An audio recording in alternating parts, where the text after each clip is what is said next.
안녕하세요. 사연에 빠지다의 DJ 민영입니다. 오늘도 두 가지 사연 준비되어 있는데요. 끝까지 함께 해주시고요. 구독과 좋아요 버튼도 눌러주세요. 그럼 오늘의 사연 바로 시작해 볼게요. 안녕하세요. 항상 채널 잘 보고 있는 평범한 여성 시청자입니다. 채널에 올라오는 기가 막힌 사연들을 볼 때마다 세상에 상식 이하의 사람들이 이렇게나 많구나 싶었는데 저한테도 이런 일이 일어날 줄은 정말 몰랐어요. 제게는 부모님이 계시지 않습니다. 정확히 말하자면 아버지께서는 제가 2살 때 돌아가셨고 어머니께서는 6살 때 돌아가셨어요. 두 분 다 교통사고로 세상을 떠나셨고 저는 그래서 지금까지도 차 타는 것을 무서워합니다.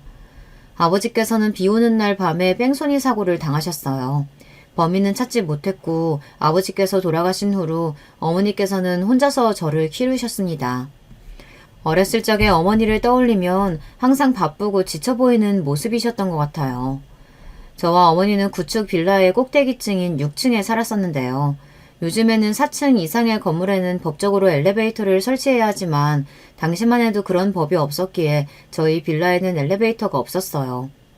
날이 추운 겨울이면 그나마 계단을 오르내리는 일이 수월했지만 무더운 여름날에는 정말 힘들었습니다. 빌라 각 층에는 세대가 3대씩 있었는데 꼭대기층인 6층에만 세대가 2개뿐이었어요. 옆 세대는 아주머니 한 분과 제 또래 남자아이 한 명이 살았습니다. 신기하게도 그 집 또한 아버지가 안 계셨어요.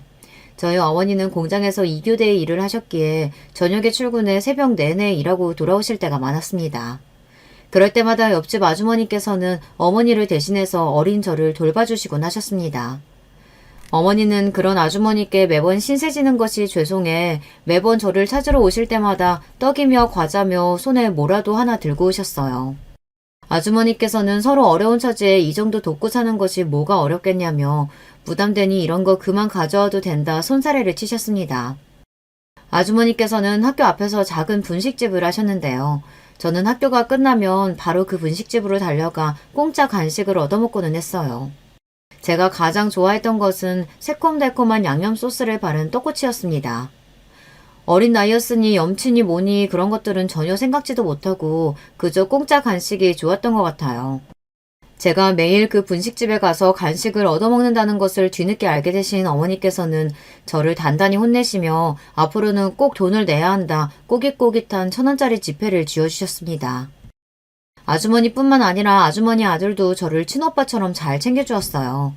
어렸을 적 저는 덤벙이에 틈만 나면 이리저리 넘어지고 다쳐서 몸에 멍을 살고 살았는데요.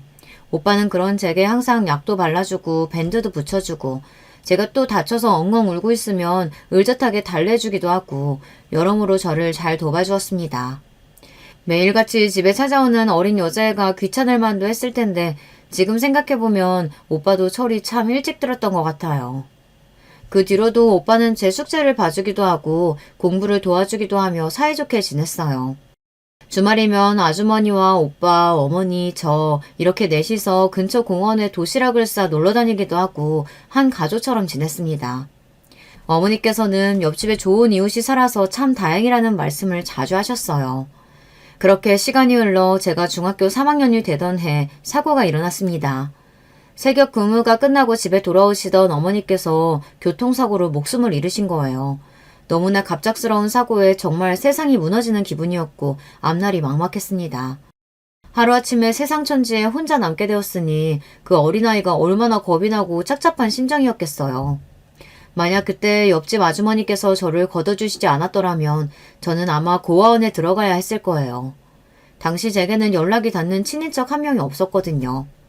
너무나 감사하게도 아주머니의 도움으로 어머니 장례도 무사히 치를 수 있었고 그 뒤로 아주머니 집에서 셋이 함께 살기 시작했습니다. 어렸을 적부터 거의 제 집처럼 드나들던 곳이라 그런지 적응하는 데에는 별 문제가 없었어요. 아주머니와 오빠 덕분에 어머니의 빈자리를 크게 느낄 새도 없었고요. 지금 생각해보면 두 사람 다 어머니를 잃은 저를 위해 한동안 애써 밝은 척을 해주었던 것 같아요. 저 또한 저를 걷어주신 아주머니께 조금이라도 도움이 되고 싶은 마음이었어요. 친딸보다 더 친딸같이 싹싹하게 굴기 위해 노력했어요. 항상 분식집 일로 바쁘신 아주머니를 대신해서 집안일을 해놓기도 하고 학교 공부도 정말 열심히 했습니다. 나중에 성공해서 꼭 아주머니께 은혜를 갚고 싶은 마음이었어요. 저는 고등학교 내내 반에서 1등을 놓치지 않았고 결국 목표하던 대학에도 합격했습니다. 너무나 기뻤지만 한편으로는 고민이 되었어요. 원하던 대학이 사립이라 등록금이나 학비가 눈이 튀어나오게 비쌌고 장학금을 준다는 대학은 그리 원하지 않던 곳이었거든요. 차마 저를 걷어주시고 돌봐주신 아주머니께 대학 등록금까지 내달라는 말은 염치가 없어 꺼낼 수가 없었습니다. 하지만 제 마음을 읽기라도 하신 건지 아주머니께서 먼저 대학에 관련된 이야기를 꺼내셨어요. 네가 성인이 되면 말해주려고 했는데 사실 네 엄마가 네 앞으로 남겨놓은 돈이 조금 있어. 그러니 돈은 걱정하지 말고 원하는 대학에서 마음 놓고 공부하렴. 그렇게 저는 원하던 대학에 입학했고 정말 열심히 공부했습니다. 나중에서야 알게 된 사실이지만 사실 어머니께서 제 앞으로 남겨놓으셨다던 돈은 대학 등록금과 학비에 비해 정말 턱없이 적은 돈이었어요. 아주머니께서 제가 차마 염치가 없어 학비 이야기를 꺼내지 못한다는 사실을 아시곤 일부러 저를 배려해 주셨던 거예요. 다시 생각해도 정말 너무나 감사한 마음뿐이고 앞으로 살아가면서 은혜를 두고두고 갚아야겠다 또다시 다짐하게 되었습니다. 대학을 타지로 가기도 했고 생활비를 스스로 벌며 공부까지 해야 했기에 대학생활 내내 정말 눈코 뜰 새 없이 바빴어요. 마음 같아서는 매일같이 연락드리고 안부를 엿주고 싶었지만 현실이 녹록지 않았습니다. 결국 점점 연락이 뜸해지게 되었어요. 대학을 졸업하고 얼마 지나지 않아 취업을 했고 오랜만에 아주머니와 오빠에게 연락해 식사 자리를 갖게 되었어요. 더 자주 연락을 드렸어야 했는데 죄송하다 말씀드리니 아주머니께서는 각자 사는 게 바쁘니 어쩔 수 없는 일이라며 괜찮다 말씀하셨어요. 사실 본인도 제게 말하지 못한 사실이 있다고 하셨습니다. 알고 보니 아주머니께서는 제가 대학에서 공부를 하며 정신없이 취업을 준비하던 사이 마음이 맞는 분과 만나 얼마 전에 살림을 합쳐 살고 계셨던 거예요. 너무나 놀라운 소식이었고 저는 몹시 기쁜 마음으로 아주머니를 축하해드렸어요. 아주머니의 새로운 남편은 엄청난 자산가라고 했어요. 젊었을 적에 알고 지냈던 분이었는데 우연한 기회로 연락이 닿아 만남을 가지다 보니 자연스레 사이가 가까워졌고 그분께서도 오래전 부인과 사별하신 상태였기에 재혼을 하게 되었다고 했습니다. 얼마나 부자인가 하니 빌딩 몇 채를 가지고 있는 부동산 부자라고 했어요. 젊었을 적에 사업을 하시던 분이었고 지금은 은퇴하시고 고급 단독주택에서 지내고 계셨는데 아주머니께서는 살던 집을 정리하시고 그 주택으로 들어갔다고 하시더라고요. 제 어린 시절의 추억이 담긴 친정집이 사라진 기분이라 조금 아쉬웠지만 아주머니께서 더 좋은 환경에서 지내시게 되었다는 사실은 몹시 기뻤습니다. 아주머니께서는 저를 친딸처럼 생각하신다며 새로운 가족들에게 저를 소개시켜주고 싶다고 하셨지만 오빠는 약간 떨떠름해 보이는 눈치였어요. 처음에는 아무리 그래도 친딸이 아니니 재혼한 가족에게까지 소개시켜주는 건 좀 곤란한가 생각했는데 알고 보니 다른 사정이 있었습니다. 아주머니의 새로운 남편에게는 아들이 하나 있었는데 오빠보다 2살 형이라고 했어요. 그 남자가 아주머니와 본인 아버지의 재혼을 아주 강하게 반대했다고 하더라고요. 결국 살림을 합쳐 살고 있는 지금까지도 매사에 아주머니를 곱게 보지 않고 대면대면 지내고 있다고 했어요. 그나마 다행인 것은 한 집에 지내지도 않고 몇 년 전에 결혼해서 따로 살고 있었고 오빠의 부인이라는 여자도 성격이 고약하다며 굳이 제게 인사시키고 싶은 사람들이 아니라고 했어요. 아주머니와 오빠의 입장을 곤란하게 만들고 싶지도 않았고 전에 듣기로는 저를 그리 반겨줄 것 같은 분위기도 아니었기에 결국 인사는 나중으로 미루기로 했습니다. 대신 그 만남 이후로 오빠와 훨씬 자주 연락을 나누며 만남을 갖기 시작했어요. 오빠는 나름대로 규모가 있는 회사에서 일하고 있었는데 알고 보니 제 직장과 굉장히 가까운 곳에 위치해 있었습니다. 서로 일이 끝나면 만나서 식사를 같이 하기도 하고 주말에는 아주머니를 모시고 셋이서 가까운 곳으로 나들이를 다니기도 했어요. 그러다 보니 점점 더 사이가 가까워지게 되었고 서로 이성적인 호감이 생기기 시작했습니다. 사실 저는 고등학교 시절 남몰래 오빠를 짝사랑했었어요. 어렸을 적부터 언제나 제게 다정한 오빠였고 항상 듬직하고 멋있는 사람이었기에 저도 모르게 그런 마음이 생겨났던 것 같습니다. 하지만 당시에는 그 마음을 오빠에게 표현하지는 못했어요. 저는 얹혀 사는 처지였고 오빠는 아주머니의 외동 아들이었으니까요. 아주머니께서는 오빠가 5살 때 전 남편과 이혼하신 이후로 평생을 오빠 하나만 바라보고 살아오셨어요. 비유를 하자면 대감집 자식과 그 집에서 얹혀 살며 일하는 머슴과 같은 관계였다고나 할까요. 물론 아주머니께서는 친딸처럼 저를 정말 예뻐하셨고 오빠와 차별하며 키우지도 않으셨지만 그냥 저 스스로 그런 생각이 들었어요. 제가 감히 이런 마음을 품어서는 안 되는 거라고요. 너도 이미 어느 정도 느끼고 있었겠지만 나 너한테 호감 있어. 동생이나 가족으로서가 아니라 이성으로 말이야. 우리 정식으로 만나보자. 그렇게 애써 제 마음속의 호감을 부정하며 지내던 어느 날 오빠가 먼저 제게 고백을 해왔고 전 정말 놀랐습니다. 오빠는 제가 어느 정도 눈치채고 있는 줄 알았다지만 전 정말 전혀 오빠의 마음을 예상하지 못했었거든요. 그저 여동생처럼 생각해서 잘 챙겨주는 것이겠거니 싶었는데 오빠도 저와 같은 마음이었다니 정말 기뻤어요. 아주머니께서도 저희의 교제 소식에 많이 놀라시긴 했지만 다행히도 저희 둘을 축하해 주셨고 그렇게 만남을 이어가다 결국 결혼까지 하게 되었습니다. 상견례는 원래 두 집안이 처음으로 만나 인사를 나누는 자리잖아요. 사실 시어머니와 남편은 제게 친정 가족이나 다름없는 사람들이었기에 굳이 상견례 자리를 가질 필요가 없었어요. 그냥 간단하게 시아버지와 남편의 이복형 부부를 만나 인사를 드리고 저녁 식사를 함께 하기로 했어요.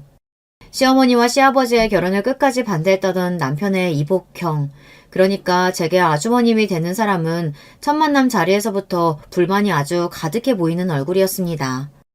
아주버님은 몇 년 전 결혼했는데 부인 되는 사람이 저보다 무려 6살이나 어린 여자였어요. 그 여자도 저를 쳐다보는 표정이 영 곱지만은 않더라고요. 둘은 혼전 임신으로 결혼했고 사이에 아들 하나가 있었습니다. 그 여자는 결혼할 당시 대학생이었는데 아이가 생겨 학교를 자퇴했다고 했어요. 아주버님도 특별한 직업 없이 시아버지의 명의의 건물을 몇 개 관리하며 월세로 먹고 사는 사람이었고 결혼식이며 신혼집이며 전부 시아버지 돈으로 했다고 하더라고요. 원래대로라면 나이가 어찌되었든 저보다 가족 서열상으로는 윗사람이니 형님이라고 부르는 게 맞았지만 도저히 손윗 동서에게 윗사람 대접을 해주기가 어려웠습니다. 저보다 나이가 6살이나 어린 것도 어린 거고 사람 자체가 너무 철이 없었어요.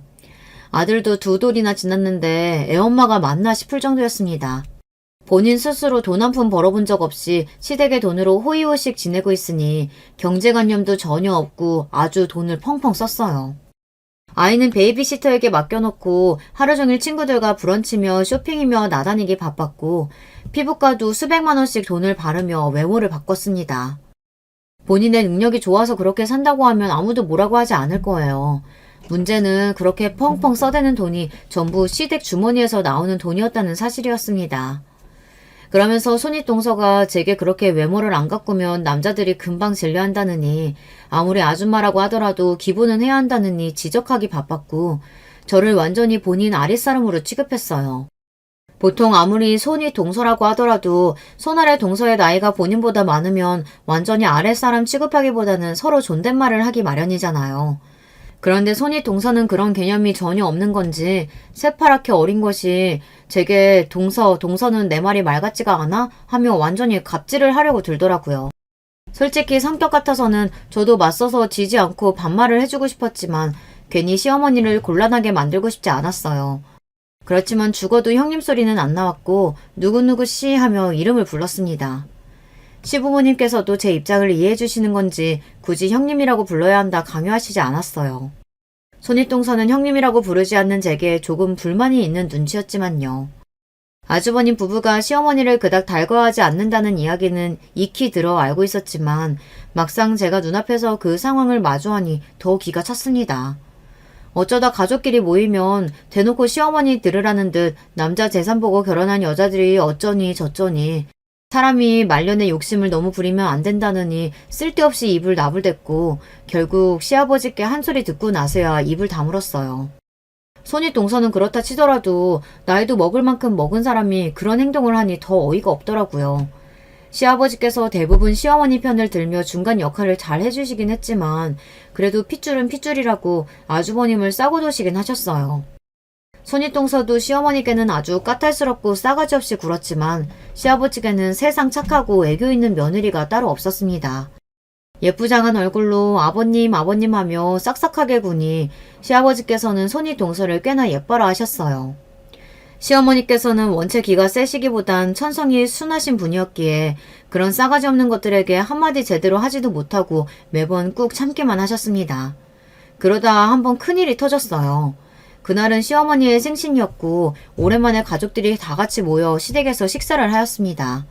보통 시어머니의 생신이라고 하면 며느리가 밥상까지 차리지는 못하더라도 적어도 좋은 식사를 대접하거나 정말 못해도 생신 선물을 준비하는 게 도리에 맞는 일이잖아요. 상식적으로 세상 어떤 며느리가 시어머니 생신에 빛날로 시댁을 찾을 수가 있나요? 손윗동서는 나이가 어리니 그런 개념이 없다 치더라도 아주버님도 마찬가지였어요. 둘 다 약속 시간보다 20분이나 늦게 도착했으면서 선물조차 가지고 오지 않는 거예요. 어린 나이인 것도 다 핑계인 게 만약 시아버님 생신이었다면 절대 빈손으로 오지는 않았을 겁니다. 도착하자마자 늦어서 죄송하다는 말 한마디 없이 자리에 앉더니 식사하는 내내 동서가 차린 거냐, 요리 연습 좀 더 해야겠다. 이건 너무 짜고 저건 너무 싱겁고 이럴 바엔 그냥 나가서 사 먹지 왜 굳이 집에서 식사를 하는지 모르겠다. 불평불만만 늘어놓았어요. 결국 듣다 못한 남편이 그러는 본인은 한 번이라도 시부모님 식사를 직접 차려드린 적은 있느냐 물으니 얼굴을 구기며 불쾌한 티를 내더라고요. 세상에 얼마나 맛있는 요리가 많고 좋은 식당이 많은데 요즘 같은 시대에 굳이 직접 밥상 차려드리는 게 의미가 있나요? 그렇다고 뭐 뒤집어지게 맛있는 것도 아니고. 겨우 이거 하고 그렇게 생색낼 거면 그냥 안 하는 게 낫죠. 뭐라고요? 지금 말 다 했어요? 내가 뭐 틀린 말 했어요? 맞잖아요. 돈 없어서 좋은 식당 못 모시고 이런 밥상이나 차려드리는 거 그거 아니에요? 금세 험악해진 식탁 분위기에 결국 시아버지께서 나서서 중재를 하셨고 그렇게 적당히 큰일 없이 넘어가는 듯 했습니다. 식사가 끝나고 저희 부부는 준비한 선물을 꺼냈고 아주버님 부부는 당당하게 선물을 준비해오지 않았다고 말했어요. 아니, 어머니 생신이라 모이는 자리인데 선물을 안 가져왔다뇨. 생신이라고 꼭 선물을 드려야 하나요? 평소에 어머니께서 워낙 검소하셔서 선물 같은 건 안 드려도 괜찮은 줄 알았죠. 갖고 싶은 게 있으셨다면 미리 말씀을 하시지 그러셨어요. 평소에 하도 동서랑 같이 저한테 낭비 좀 하지 말라고 난리셔가지고 일부러 안 산 거예요? 그걸 지금 말이라고 해요? 해도 너무한다는 생각 안 해요? 그럼 도대체 왜 온 겁니까? 와서 한다는 일이라곤 정성스레 준비한 밥상 앞에서 불평불만만 늘어놓고 둘 다 그 정도 기본적인 개념도 없어요?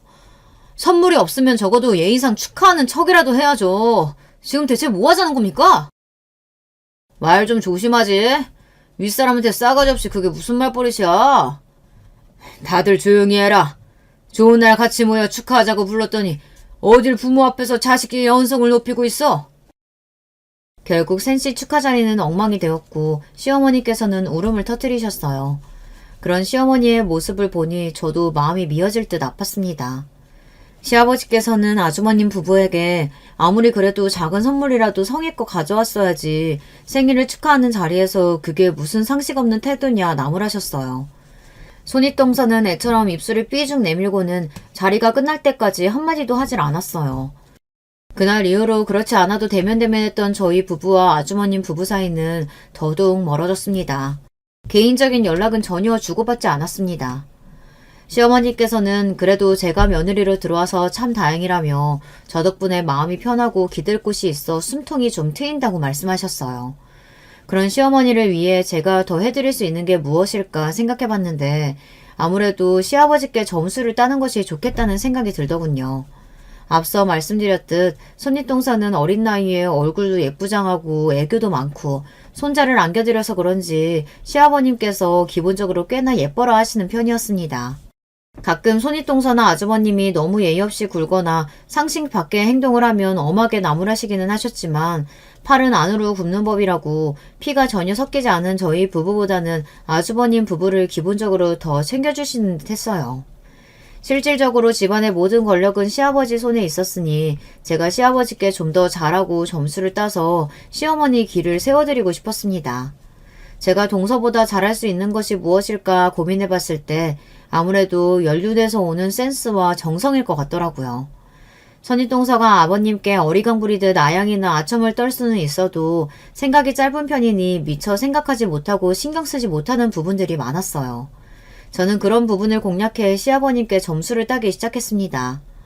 가장 먼저 실행에 옮긴 것은 시아버님의 취미이신 낚시와 관련된 선물을 드리는 것이었어요. 손윗동서는 시아버님께 애교를 떨어 원하는 선물을 받아갈 줄은 알아도 본인이 먼저 선물을 챙겨드리는 경우는 드물었거든요. 시아버님께서는 젊었을 적부터 쭉 낚시가 취미셨고 은퇴하신 후에도 혼자서 자주 낚시를 가셨어요. 웬만한 낚시용품들은 값비싼 것들을 다 가지고 계셨기에 어떤 선물을 해드려야 할지 고민이 많이 되었습니다. 그렇지만 여러분들도 알고 계시듯이 선물은 가격보다 정성이 더 중요한 법이잖아요. 비록 비싸고 좋은 물건은 아닐지라도 선물을 주는 사람이 받는 사람을 생각하고 고민하고 정성 들여 고른 선물은 어떻게든 티가 나게 되어 있습니다. 낚시가 취미이신 분이 계시다면 알고 계시겠지만 낚시는 종류가 참 많아요. 바다낚시, 강낚시, 바다낚시도 다 똑같은 낚시가 아니라 루어낚시, 릴지낚시 등 알면 알수록 너무 복잡하고 사용하는 물품들도 다양하더라고요. 무턱대고 아무거나 선물해드리기보다는 시아버님께서 어떤 낚시를 주로 하시는지 알아보고 댁에 구비해 놓으신 물품들을 꼼꼼히 살펴봤어요. 다양한 낚시를 즐기시지만 쭈꾸미 낚시는 철마다 꾸준히 가시는 것 같더라고요. 때마침 그때가 쭈꾸미 낚시철이었고 시아버님께 제가 준비한 쭈꾸미 낚시 용품을 선물로 드렸습니다. 가격은 몹시 저렴한 것이었지만 예상대로 시아버님께서는 제 선물에 몹시 기뻐하셨어요. 그 뒤로도 시아버님께서 좋아하시는 음식이나 과일을 기억해뒀다 먼저 챙겨드리기도 하고 직접 만든 반찬이나 간식거리들을 가져다 드리기도 했어요. 손윗동서처럼 애교있게 굴며 귀여움을 떨지는 못해도 제 나름대로 최선을 다했습니다. 그러다 보니 점점 시아버님께서도 저를 예뻐하시기 시작했어요. 항상 아주버님 부부 먼저 챙기시던 분이 식사 자리에서 제가 먼저 말을 걸면 이것 좀 먹어보라 하시기도 하고 손윗동서가 제게 시비를 걸며 버릇없이 굴면 아무리 아랫사람이라도 적당히 선을 지켜야지 뭐하는 거냐 제 편을 들어주시기도 했습니다. 그러다 보니 자연스레 아주버님과 손윗동서도 저희 부부와 시어머니 앞에서 말조심을 하기 시작했어요. 그런 모습을 보며 몹시 뿌듯한 기분이었어요. 반대로 손윗동서는 속이 많이 상한 눈치였습니다. 언제나 저보다 본인을 더 예뻐하시고 챙겨주시던 분이 더 이상 예전 같지 않으니 속이 끓일만도 하겠죠. 확실히 연륜에서 오는 차이는 어쩔 수 없다고 느낀 것이 손윗동서는 그 상황에서 시아버님께 투정을 부리기 시작했어요. 왜 전처럼 본인 편을 들어주지 않고 동서 편만 들어주시냐고요. 당연히 그런 투정이 효과가 있을 리 없었고 시아버님께서는 오히려 손윗동서를 크게 나무라셨습니다. 내가 그동안 네가 어린 나이에 시집와서 애도 낳고 고생했으니 눈 감고 넘어가 주려고 했는데 더 이상 그 버릇없는 태도며 행동들 더 이상 못 봐주겠구나. 손 아랫사람이 생겼으면 윗사람으로서 모범을 보이고 아랫사람을 잘 챙길 생각을 해야지. 윗사람으로서 누릴 수 있는 건 다 누리고 싶고 그러면서 여전히 못 빼어먹은 애처럼 철없이 행동하면 어쩌자는 거냐?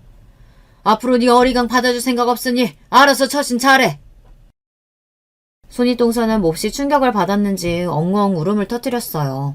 저는 그런 시아버짐의 말씀에 속이 뻥 뚫리는 기분이었습니다. 그날 이후로 저희 부부와 시어머니 그리고 시아버지는 더욱 사이가 친밀해졌고 시아버님께서는 저희 부부를 친아들 부부 대하듯 잘 챙겨주셨습니다. 그러나 그런 평화는 그리 오래가지 못했어요.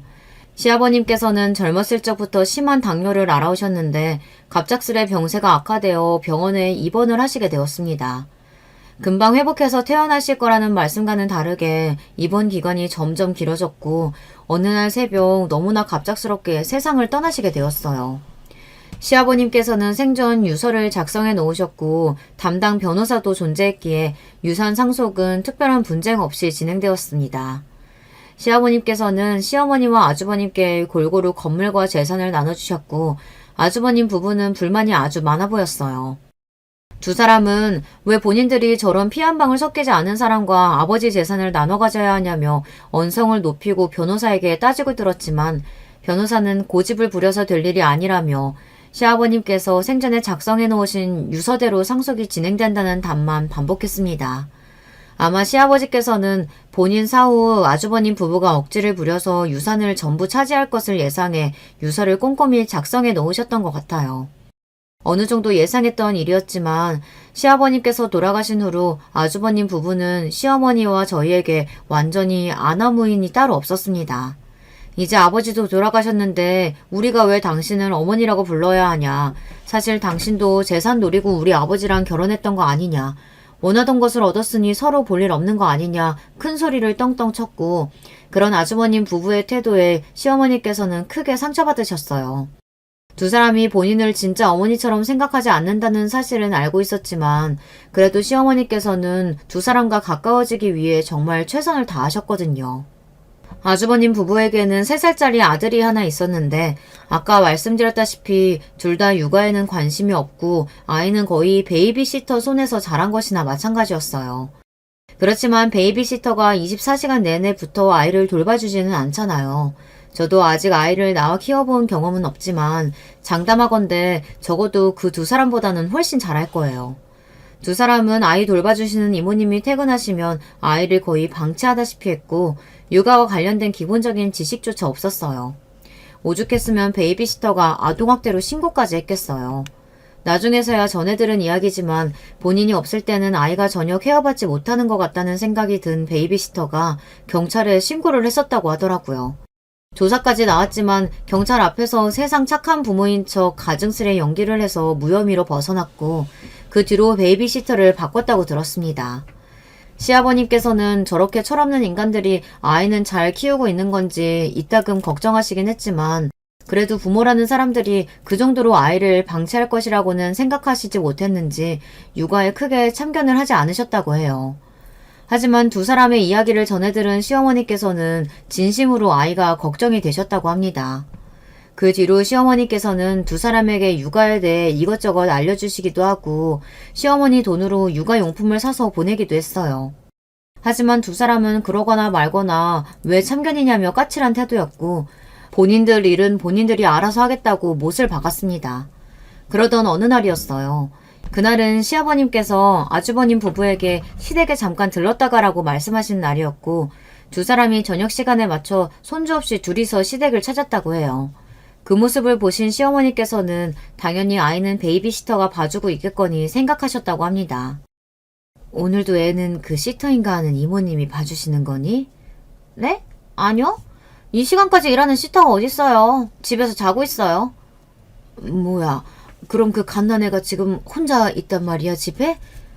갓난애라뇨. 3살이면 혼자서 밥도 먹고 걸어다니고 알아서 다 해요. 아, 제발 오바 좀 그만하세요. 잠깐 혼자 둔다고 큰일 안 나요. 상식적으로 도저히 이해가 안 되는 행동에 시어머니께서는 처음으로 두 사람에게 크게 호통을 치셨다고 해요.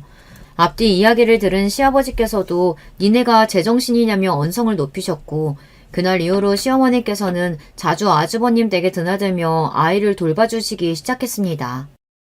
저 두 사람에게 아이를 맡겨놨다가는 분명 언젠가는 큰일이 날 거라면서요. 처음에는 그런 시어머니의 행동에 불쾌감을 표하던 두 사람은 시간이 지날수록 낮에는 베이비시터, 밤에는 시어머니께서 아이를 돌봐주시니 편하긴 했는지 뻔뻔하게 태도를 바꿨어요. 어머니, 저희가 이번에 일주일간 해외로 여행을 가는데요. 아무래도 그렇게 긴 기간 동안 아이를 맡길 곳이 마땅찮아서요. 어머니께서 좀 맡아주세요. 처음에는 우리가 뭘 믿고 어머니한테 아이를 맡기냐, 아이한테 몰래 나쁜 짓 하는 거 아니냐, 말도 안 되는 것들로 트집을 잡고 시비를 걸던 사람들이 나중에는 본인들 여행 가는데 애 맡길 곳 없다며 시어머님께 떠넘기더라고요. 평소에는 대면대면 서로 인사도 제대로 안 하는 사이였으면서 꼭 필요한 일이 생기면 살살 웃으며 아양을 떠는 게 정말 가짜났습니다. 솔직히 저는 저런 것들 뭐가 이쁘다고 힘들게 아이까지 돌봐주나 싶었지만 시어머니께서는 애가 무슨 죄가 있냐며 군말 없이 아이를 맡아주셨어요. 그렇게 도움은 도움대로 다 받아놓고 시아버님 돌아가셨다고 입에도 담기 힘든 막말을 쏟아내며 태도를 싹 바꾸니 그간 아이를 돌봐주시며 어느 정도 두 사람과 사이가 가까워졌다고 생각하셨던 시어머니께서는 마음의 상처를 크게 입으셨어요. 그렇게 저희는 두 사람과 완전히 연락을 끊고 셋이서 지내기 시작했습니다. 눈엣 가시였던 인간들을 안 보고 살게 되니 정말 속이 편했어요. 그렇게 몇 달간 평화로운 나날들이 계속되었고 앞으로도 쭉 그 사람들과는 마주보고 지낼 일이 없을 거라고 생각했습니다. 어제 집에 애들이 왔었어. 손주도 데리고 왔더라.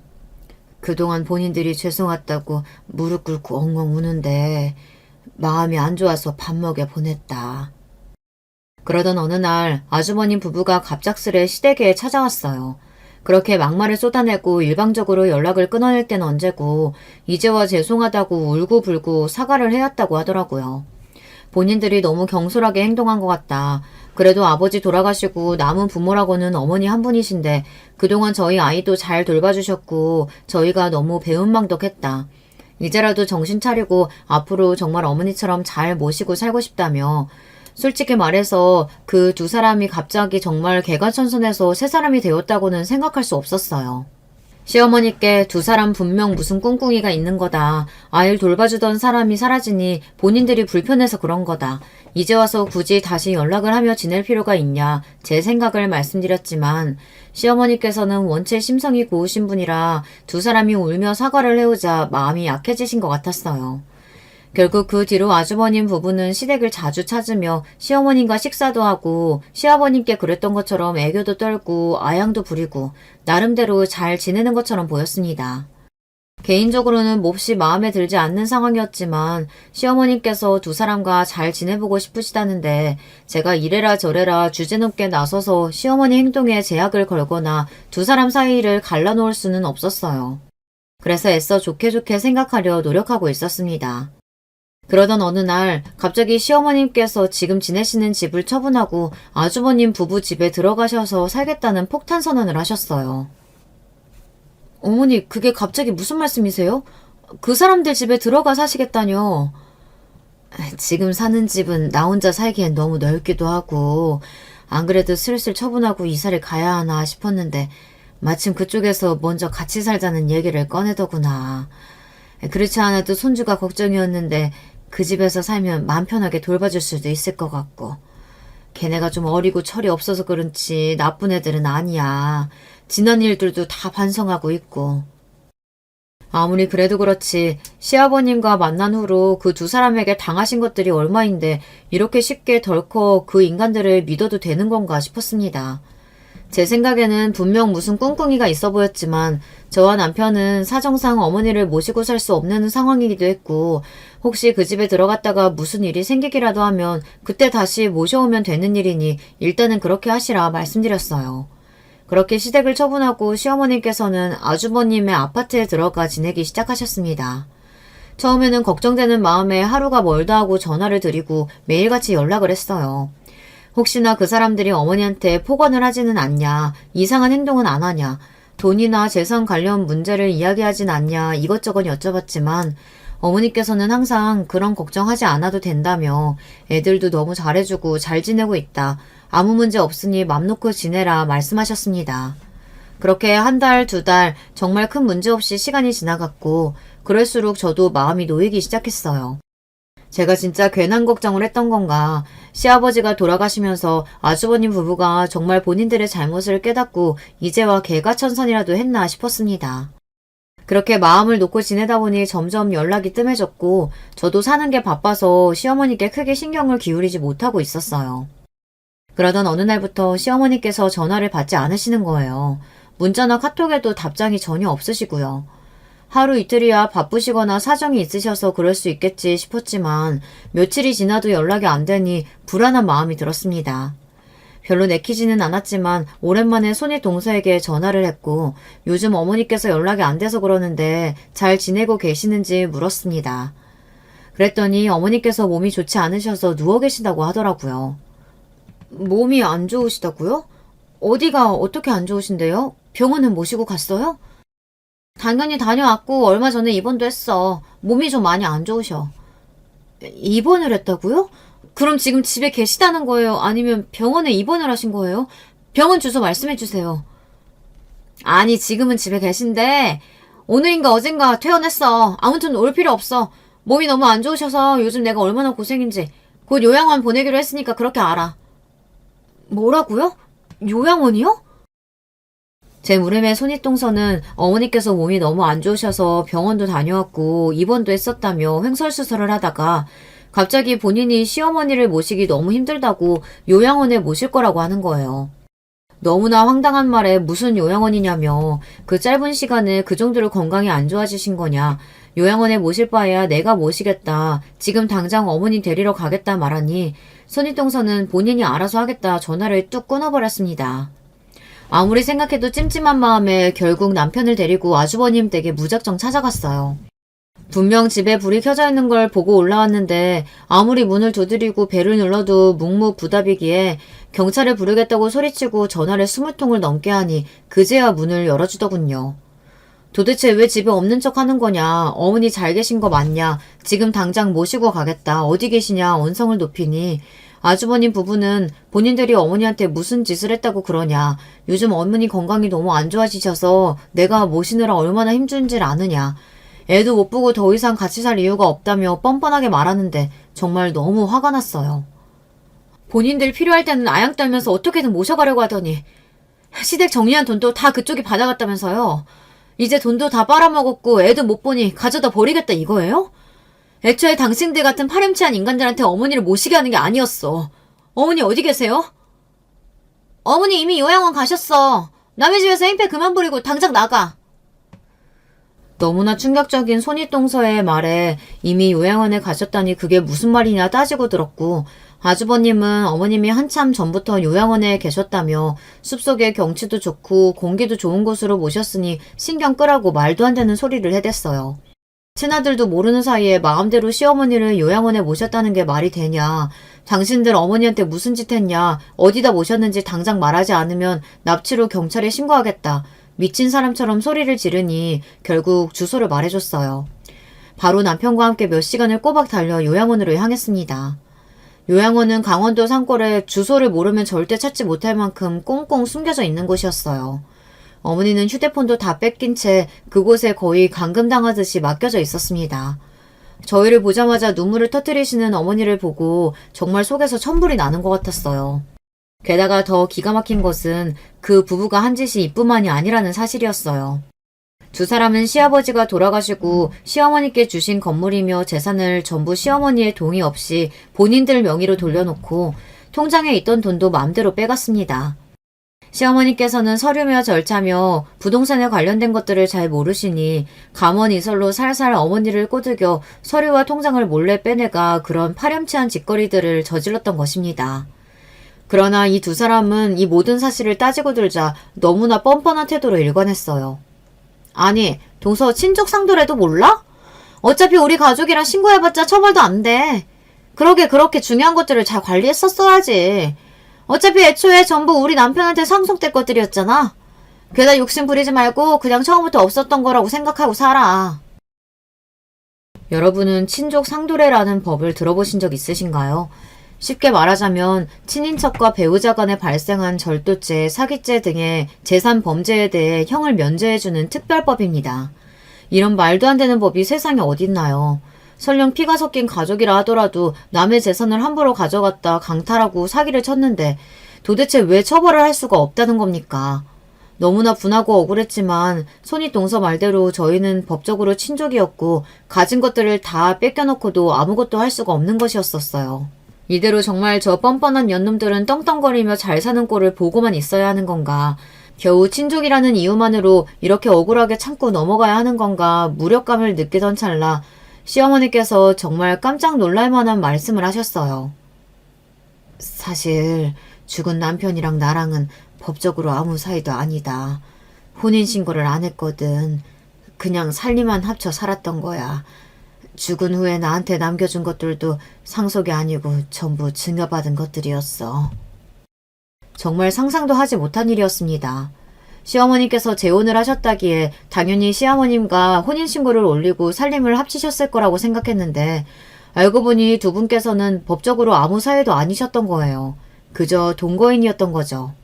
왜 혼인신고를 하지 않았냐 여쭤보니 시아버님께서 혼인신고를 하시고 싶어 했지만 시어머니께서 망설이셨다고 하더라고요.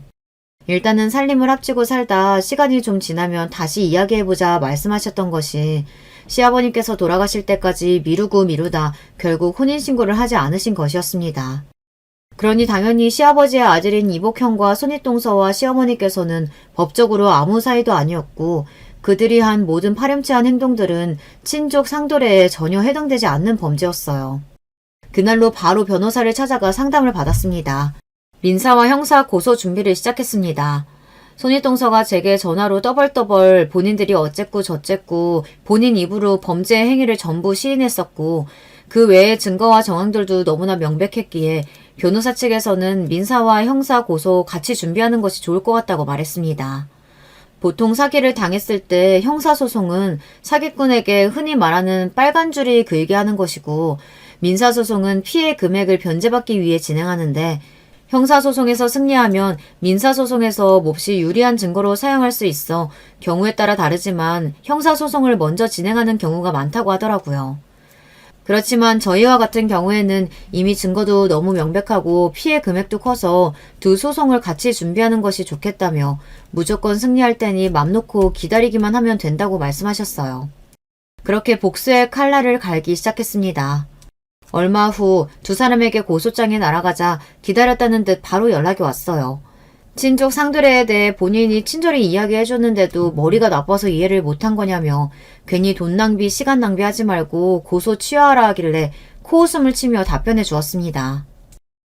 너야말로 정신 차려. 너랑 우리 어머니가 친족이라고? 나쁜 짓도 머리가 잘 돌아가야 하지. 그 멍청한 대가리로 남의 등쳐먹으려고 하니 이런 일이 일어나지. 한번 잘 알아봐. 네가 진짜 우리 어머니 며느리인지 아닌지. 절대 고소 취하해줄 생각 없으니까 소송 준비 알아서 잘하고. 아무리 용을 써봤자 이미 결과는 정해져 있겠지만. 뭐라고? 이게 어디서 함부로 너너거려? 정신 나갔어? 내가 그럼 우리 남편 부인이니 며느리지. 며느리가 아니면 뭔데? 멍청한 것도 정도가 있어야지. 진짜 수준 낮아서 상대를 못 해주겠네. 네 남편이 우리 어머니 아들이 아니란 뜻이지. 두 사람 법적으로 아무 사이도 아니라고.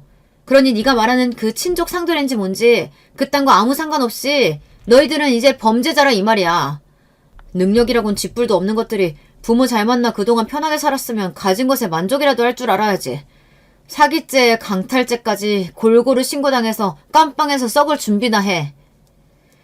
그렇게 전화를 끊어버렸고 그 뒤로 전화기에 불이 나게 전화가 왔지만 전부 받지 않았어요. 그제서야 발등에 불이 떨어진 건지 문자며 카톡으로 제발 고소 취하해달라. 법적으로 문제가 없는 줄만 알았다. 건물들 명의도 다시 돌려놓고 빼앗아간 돈도 다 그대로 돌려주겠다 연락이 왔지만 당연히 전부 무시했습니다. 그랬더니 집 앞으로 찾아와 싹싹 빌고 울고 불고 난리를 치길래 경찰 부르기 전에 당장 꺼지라고 걷어차버렸어요. 저희가 고소를 취하해줄 생각이 없어 보이니 그쪽도 변호사를 구하고 나름대로 소송 준비를 하긴 한 모양이더라고요. 그래봤자 형사 민사소송 둘 다 저희 쪽에 완벽한 승리였고 죄질이 나쁘고 피해 금액이 어마어마하다 보니 둘은 실형에 벌금까지 억소리 나게 내게 되었습니다. 민사소송에도 승리했으니 어머니께서 강탈당하신 재산들도 그대로 변제받게 되었고 시아버지께서 물려주신 건물들을 대부분을 벌금 내느라 다 팔아치우고 저희에게서 빼앗아간 것들을 돌려주고 나니 두 사람은 거의 빈털터리가 된 것 같더라고요. 그렇지 않아도 능력이라고는 쥐뿔도 없는 인간들인데 가진 것도 다 잃고 범죄자 딱지까지 붙게 되었으니 앞으로 예전처럼 떵떵거리며 빈둥거리고 살기는 글렀겠죠. 다 본인들이 자초한 일이니 두고두고 평생을 후회하며 살기를 바랍니다. 이 글을 쓰며 알게 된 사실인데 얼마 전 헌법재판소에서 친족 상도례가 시대의 흐름에 따라가지 못하는 국법이라며 헌법 불일치가 결정되었다고 합니다. 헌법 불일치가 되었다고 해서 바로 그 법이 사라지는 것은 아니지만 올해 말까지 국회가 법을 개정하지 않으면 법적인 효력을 상실하게 된다고 하더라고요. 남의 가정사에는 참견하는 것이 아니다라는 대한민국의 특유의 문화가 법으로 지정된 지 72년 만의 일이라고 합니다. 솔직히 말해서 진작에 일어났어야 하는 일이라고 생각해요. 아무리 가족 간의 일이라고 한들 범죄가 아니게 되는 것은 아니잖아요. 만약 시부모님께서 혼인신고를 하셨고 법적으로 부부 사이셨더라면 저희의 이야기에도 이런 속 시원한 결말은 존재할 수 없었겠죠. 부디 하루빨리 그런 악법이 역사 속으로 사라져 저희와 비슷한 상황의 피해자들이 억울하게 당하는 일이 없기만은 바랄 뿐입니다. 선량한 사람들끼리 모여 범죄나 나쁜 일 없이 사이좋게 지낼 수만 있다면 참 좋을 텐데 어딜 가나 손윗동사와 아주버님처럼 남의 등쳐먹고 본인들 이속만 챙기려는 속이 시커먼 사람들이 많다는 사실이 참 애석합니다. 권성징악이 동화 속에서나 나오는 이야기가 아니라 우리가 살아가는 이 세상에서도 당연한 이야기가 되었으면 하는 바람과 함께 오늘 사연을 마치겠습니다. 들어주신 모든 분들 감사합니다. 여러분, 두 번째 사연 시작하기 전에 좋아요, 구독 꼭 눌러주실 거죠? 그럼 두 번째 사연 바로 시작합니다. 안녕하세요. 집안일은 어떻게 말하던 제 얼굴에 침 뱉기지만 어디에 털어놓으면 마음이라도 가벼워질 것 같아 이렇게 사연을 보내봅니다. 저에겐 세상에서 가장 고맙고 존경스러운 분이 계시는데요. 그분은 바로 제 시어머니십니다. 여기서 사연을 듣다 보면 정말 놀랄 만큼 못된 시어머니들도 많으시던데 그에 반해 우리 시어머니께서는 세상 인자한 성품에 참 고운 분이세요. 저는 결혼 후 지금까지 시어머니를 모시고 살고 있는데요. 그동안 고부 갈등 같은 일들을 단 한 번도 겪어본 적이 없어요. 남편도 그런 시어머니의 고운 마음씨를 그대로 받았는지 성품이 남달라 절 많이 아끼고 잘 챙겨줍니다. 저는 지인의 소개를 통해 남편을 만나 결혼했습니다. 결혼 전 저는 작은 회사에 다니고 있었는데요. 그때 가게를 운영하고 있던 남편과 결혼한 뒤에 회사를 그만두고 전업주부가 됐습니다. 남편과 결혼해 같이 살 생각을 할 땐 정말 행복했습니다. 한편으론 걱정이 컸죠. 저는 어렸을 적부터 화목하지 못한 가정에서 자랐습니다. 부모님은 서로 눈만 마주치면 싸우셨죠. 그러던 어느 날 포악한 아버지의 성격을 더는 견딜 수 없던 어머니께서 집을 나가셨고 그 뒤 아버지는 절 보호시설에 버리셨습니다. 그렇게 저는 나이가 꽉 찰 때까지 부모님을 원망하며 보호시설에서 지냈고 그동안 부모님과 단 한 번도 연락하지 않았습니다.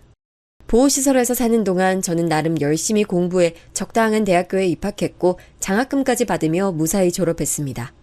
그런데 한 번은 제가 졸업 후 취업했을 때 제 번호를 어떻게 하셨는지 아버지한테 연락이 온 거예요. 선이야. 나 네 아버지다. 내가 너 취직했다는 소리를 들었는데 맞냐? 그럼 이제 돈 좀 벌지? 내가 지금 돈이 필요한데 네가 좀 빌려줬으면 좋겠다.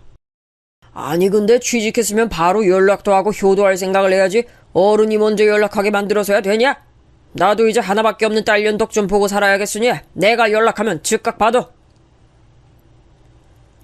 다짜고짜 돈을 내놓으라고 하는 아버지의 말이 너무 황당했습니다. 아버지가 제게 해준 게 뭐가 있다고 제 덕을 보고 살겠다고 하신 걸까요? 처음 아버지의 연락을 받고 속도 없이 좋아했던 제가 바보 같았어요. 이후 저는 몇 번 정도 아버지께 돌려받을 생각 없이 돈을 보내드렸습니다. 아무리 절 보호시설에 버렸어도 제 아버지니까 낳아준 은혜를 생각하고 드린 거였죠. 그런데 제가 정말 군말 없이 돈을 드리니 괜찮다 싶었는지 아버지는 무슨 돼지저금통 배 가르는 것처럼 당연하게 돈을 요구하시기 시작했습니다. 나중에 가선 제 몇 달치 월급 이상의 돈을 보내라고 해서 그건 어려울 것 같다고 거절했더니 직장인이니까 대출이라도 받아서 당장 돈을 보내라고 하시는 거예요. 그때 더는 안 되겠다 싶더라고요. 그래서 더는 돈을 드릴 수 없다고 하니 아버지와 바로 연락이 끊어졌습니다. 차라리 잘 됐다 싶었어요. 이런 식이라면 평생 연락 안 하고 사는 게 낫다 생각했죠. 하지만 부모와 자식 간 연은 참 질기더군요. 남편과 결혼하기로 했을 때 생각해보니 상견례를 해야 하는데 저 혼자 달랑 가면 시부모님께서 얼마나 이상하게 생각하시겠어요. 결국 이번엔 제가 먼저 아버지께 연락을 드릴 수밖에 없었습니다. 아버지, 다름 아니라 저 곧 결혼해요. 그래서 이번 주에 상견례 하기로 했는데 그날 한 번만 와주시면 안 돼요? 그냥 얼굴만 비추시고 바쁜 일 있다고 가셔도 돼요. 내가 거길 왜 가냐? 가면 뭐 나한테 돈이라도 떨어져? 됐고 돈 빌려줄 거 아니면 다신 연락하지 마라. 그날 아버지의 매몰찬 말을 듣고 얼마나 울었는지 모릅니다. 어쩔 수 없이 저는 혼자 상견례에 나가 처음 시부모님을 뵀습니다. 다른 어른 한 분 없이 홀로 앉아있는 절 보고 시부모님께서 얼마나 당황스러워 하시던지요. 한참의 침묵 후 부모님은 언제 오시냐는 시어머니의 말씀에 울컥하더라고요. 저는 그때 이판사판이라 생각했어요. 그래서 부모님은 오시지 않을 거란 말과 함께 그 자리에서 시부모님께 제 불우한 가정사에 대해 다 말씀드렸습니다. 이야기를 마친 저는 이제 남편과 헤어질 일만 남았다 생각했습니다. 상견례 자리에 부모도 오지 않은 사람을 며느리로 드리고 싶은 사람이 어디 있겠어요. 하지만 시어머니의 눈을 마주한 순간 깜짝 놀랐습니다. 제 이야기를 들으신 어머니께서 울고 계시더라고요. 왜 빨리 말하지 않았어요? 난 그런 줄도 모르고 부모님 언제 오시냐고 닥달해버린 게 됐네. 많이 속상하고 힘들었을 텐데 내가 미안해요. 아이고, 어쩜 이렇게 고운 딸을 놓고 그리 사셨을까.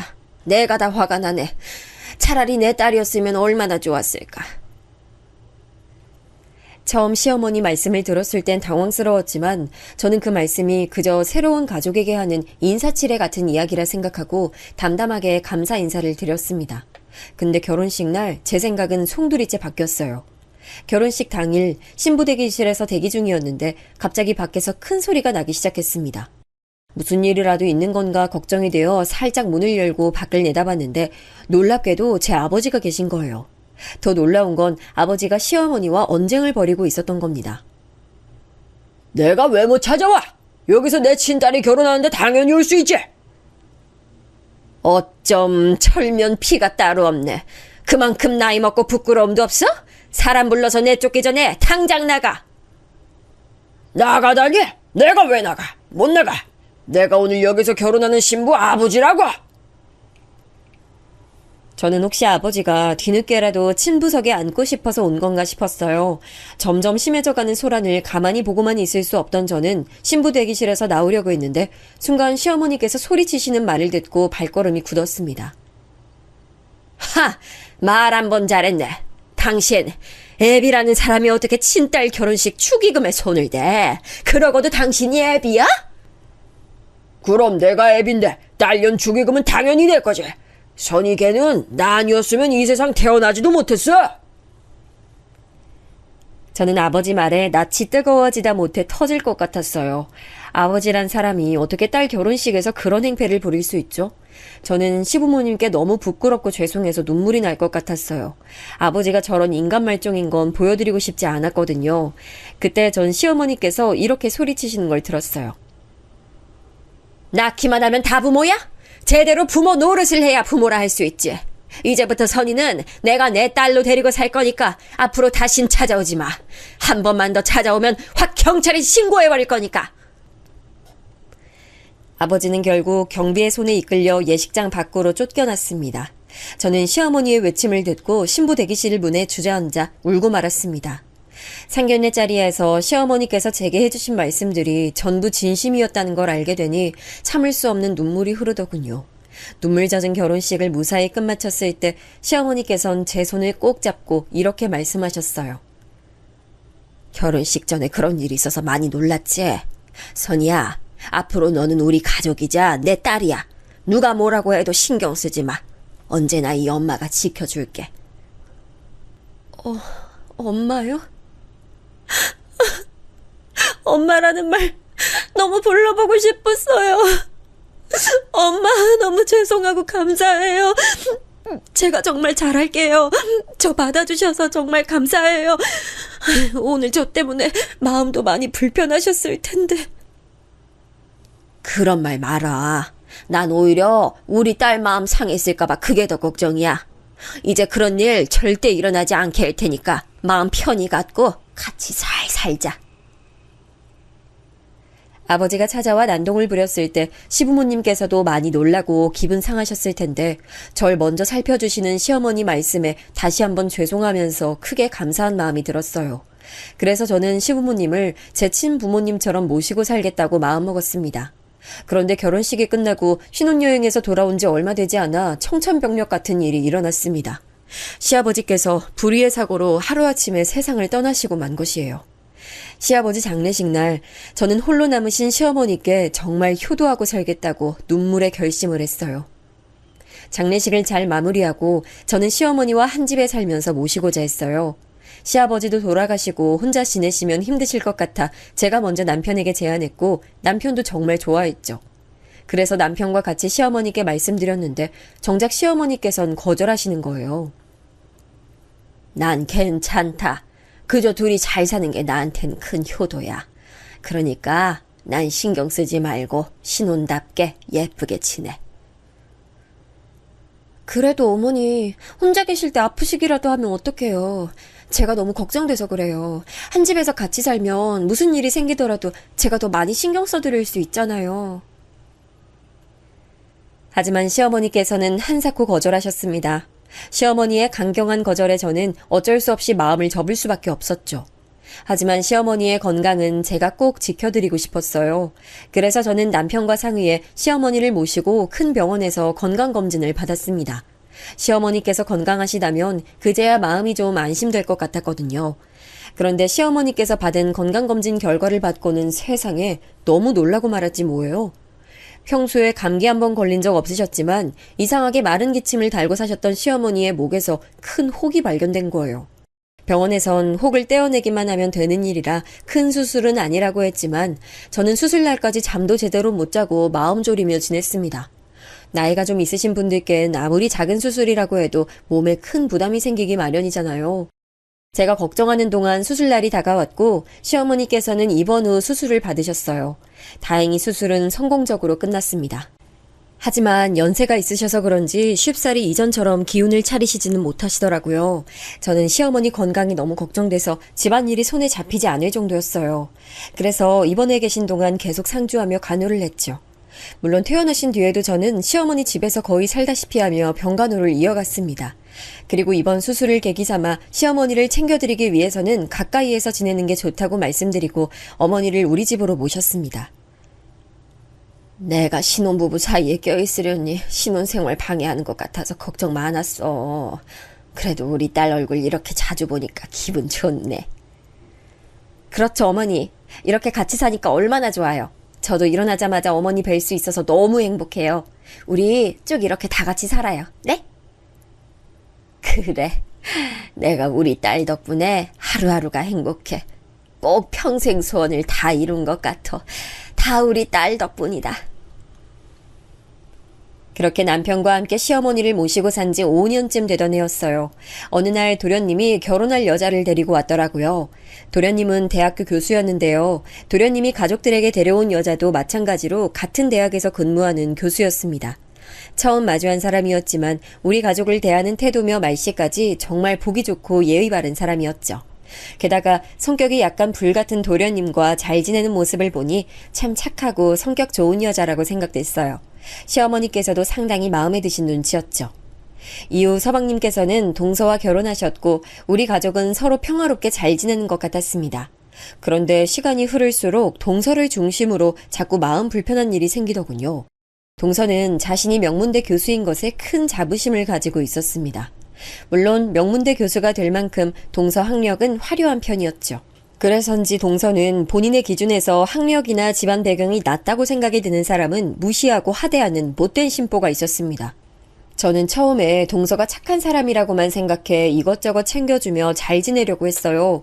근데 어느 날 동서랑 같이 마트에 장을 보러 갔다가 살짝 충격적인 일을 겪었지 뭐예요.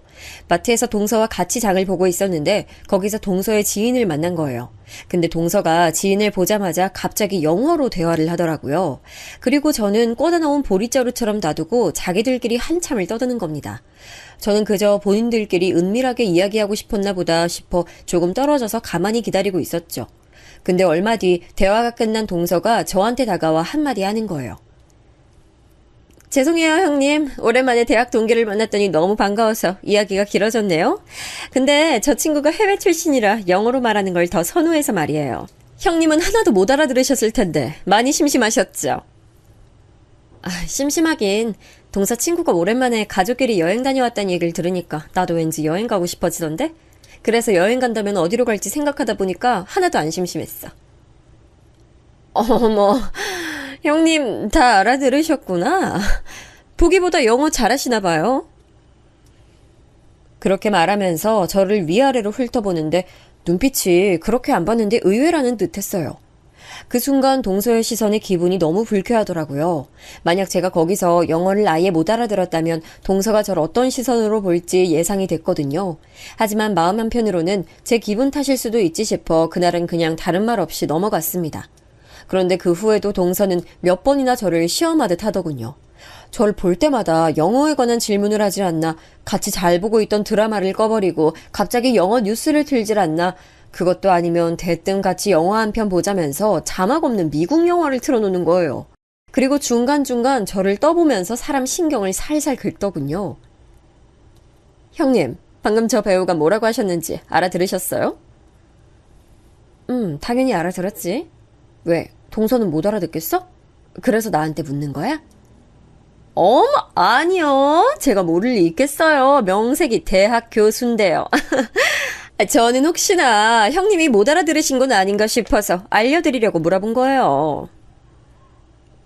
내가 알아듣든 못 알아듣든 동서가 무슨 상관이야?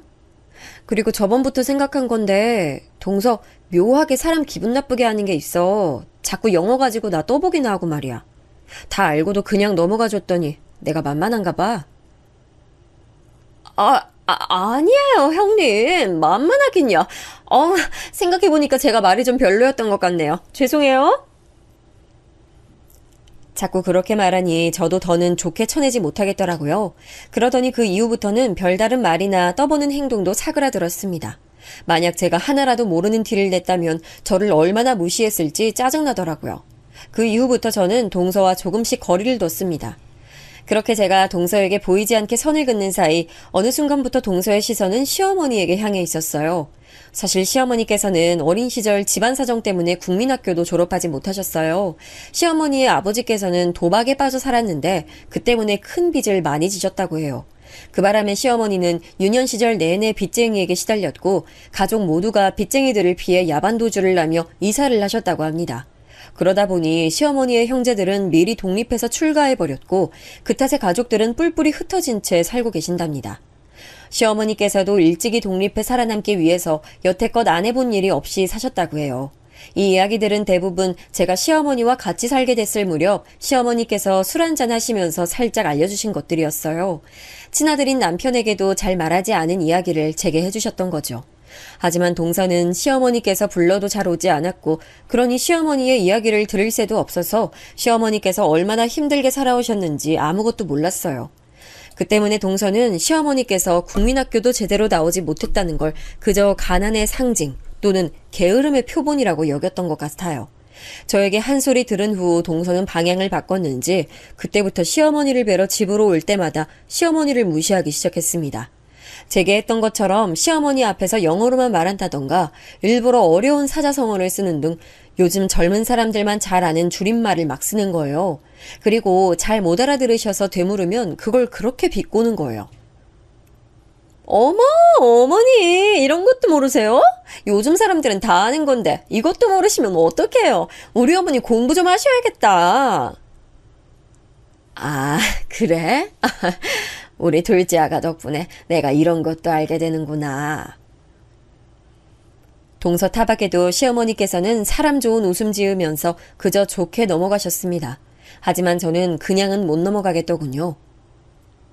동서, 지금 우더른께 그게 무슨 말버릇이야? 시어머니께 뭐? 공부 좀 하셔야겠다고? 그런 말하기 전에 동서 나이값 하는 법이나 좀 공부해봐. 대학 교수식이나 돼서 어쩜 그렇게 애만도 못하게 굴어? 아유, 첫째야, 괜찮어. 오히려 나는 새롭게 아는 게 생기니까 기분이 좋아. 둘째 얘도 다 생각이 있어서 한 말일 테니 너무 나무라지 마. 시어머니께서 그렇게 좋게 넘기자 하시는데 제가 어떻게 동서의 행동을 저지할 수 있겠어요?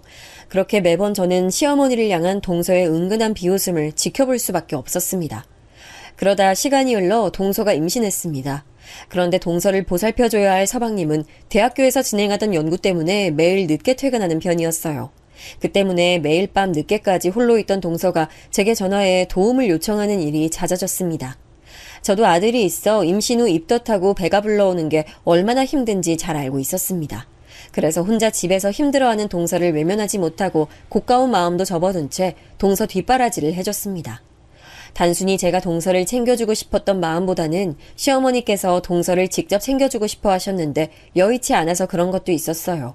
제가 임신했을 때 시어머니께서 직접 저를 많이 챙겨주셨는데 아무래도 당신께서 나이가 드시고 수술도 받은 몸이라 직접 챙겨주시기 힘든 상황이셔서 많이 속상해 하시더라고요. 저는 시어머니께서 많이 걱정하시는 모습을 보고 마음만이라도 편하셨으면 해서 더더욱 시어머니 몫까지 동서를 챙겼습니다. 조금 보태서 말하자면 거의 공주님의 시녀처럼 동서를 챙겼어요. 근데 동서는 그걸 너무나 당연하게 여기더라고요. 형님, 여기 좀 보세요. 이렇게 먼지가 남아있잖아요.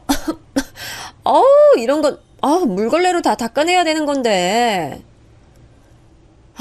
그래, 알았으니까 동서는 나오지 말고 방 안에서 쉬고 있어. 배도 아프다면서. 네, 어제부터 배가 너무 당겨서 아픈 거 있죠.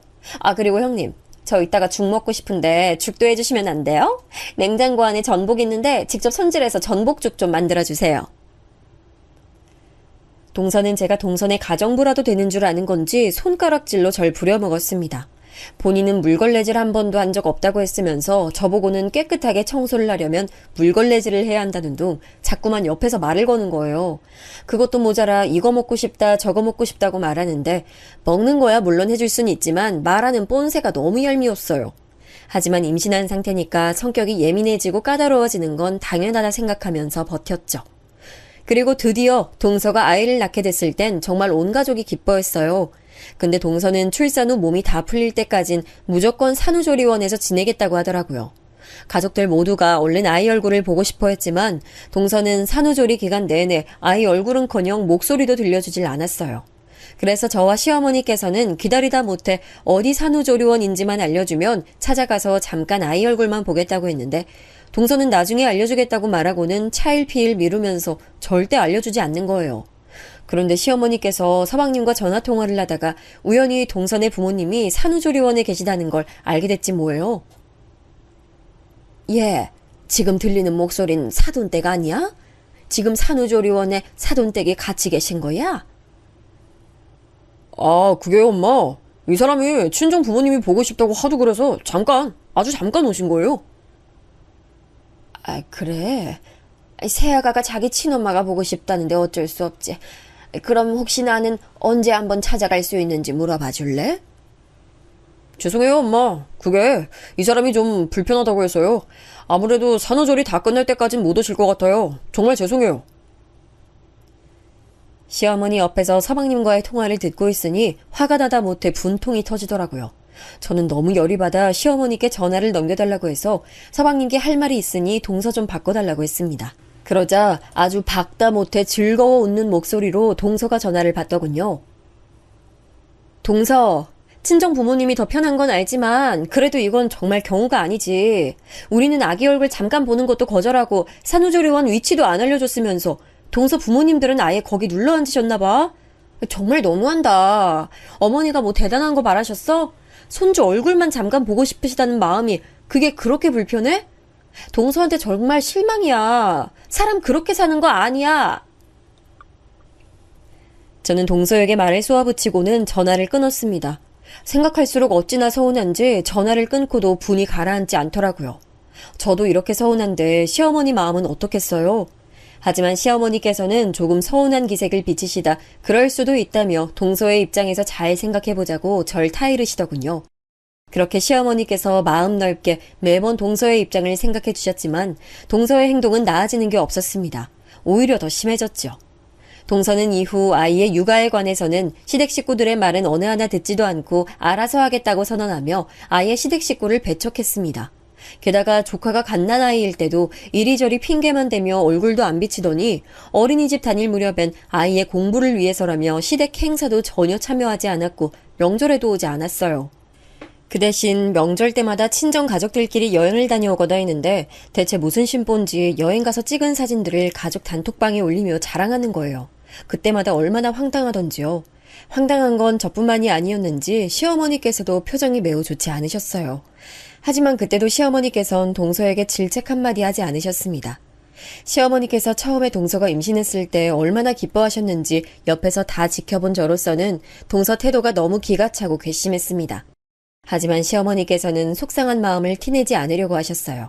그저 동서의 사진을 보며 잘 지내고 있는 것 같아 보기 좋다고만 하셨죠. 그 모습을 보고 있으려니 참 마음이 많이 아팠습니다. 시간이 지나도 동서의 행동은 쭉 그대로였습니다. 거의 몇 년 동안 시어머니께서는 손주의 얼굴 한번 제대로 본 적이 없으셨죠.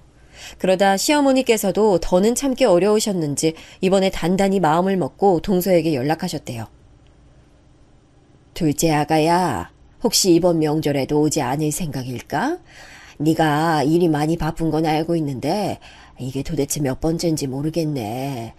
네 얼굴도 손주 얼굴도 못 본 지 너무 오래돼서 참 많이 보고 싶다. 그러니까 이번 명절에는 꼭 와줬으면 좋겠네. 예? 어머니, 갑자기 왜 그러세요? 저 일이 많이 바빠서 못 가는 거 아시잖아요. 그리고 제 얼굴이나 우리 진영이 얼굴은 제가 사진 보내드린 걸로 보시면 되잖아요. 그래. 알곤 있는데 사진으로 보는 거랑 직접 보는 건 다르잖아. 지금 몇 년이나 얼굴을 못 봐서 내가 우리 손주 얼굴이 가물거릴 정도야. 그러니까 이번 명절엔 꼭 오도록 해. 네가 매번 명절 때마다 바쁘다고 해서 이렇게 몇 달 전에 얘기하는 거야. 그러니까 잊지 말고 이번에는 꼭 오렴.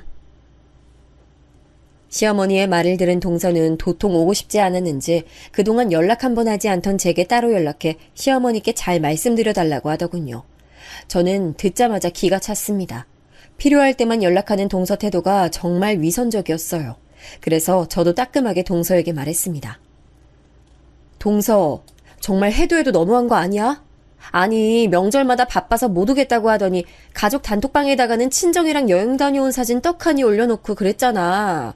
어머니께서도 알면서 많이 참으신 거니까 그런 말 하지 말고 이번 명절에는 꼭 와. 알았어?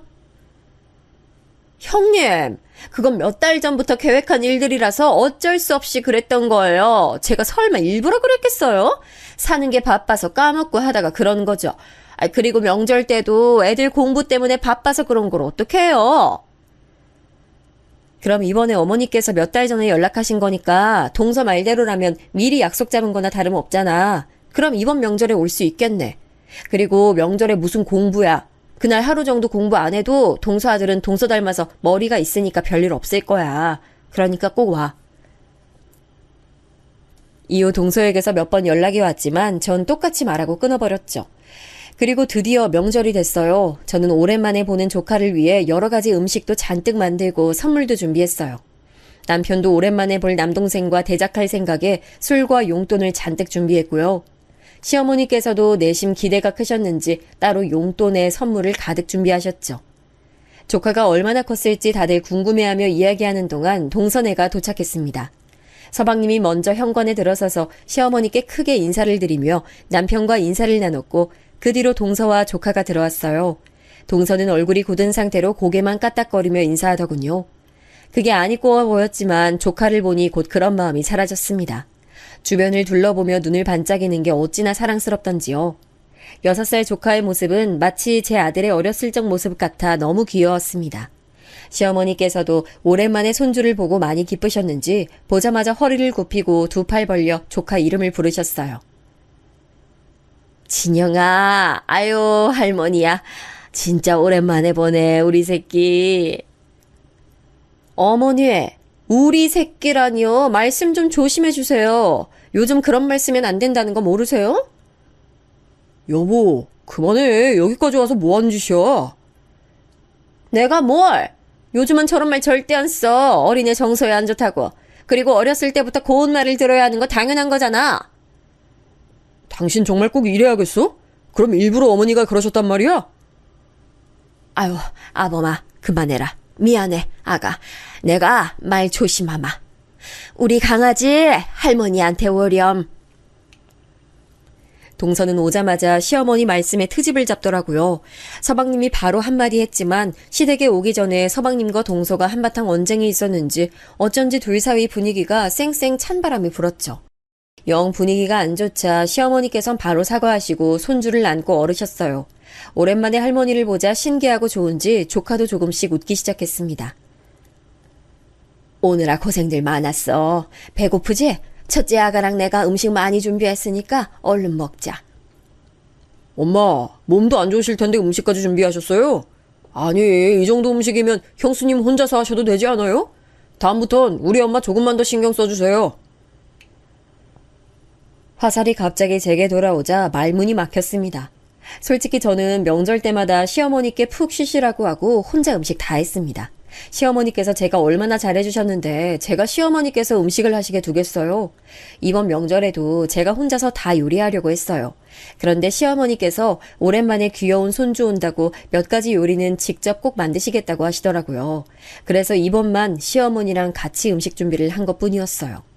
근데 서방님은 제가 시어머니를 모시고 신경 쓰는 만큼 시어머니를 챙긴 적이 없습니다. 가끔 와서 얼굴만 뵙고 가는 게 다였죠. 시어머니를 함께 모시고 사는 남편도 서방님 말에 화가 났는지 언성을 높이더라고요. 뭐? 야, 말 조심해. 형수가 네 식모인 줄 알아? 조금만 더 신경 써주긴 뭘 써? 이 사람이 엄마한테 얼마나 잘하는지 네가 알기나 해?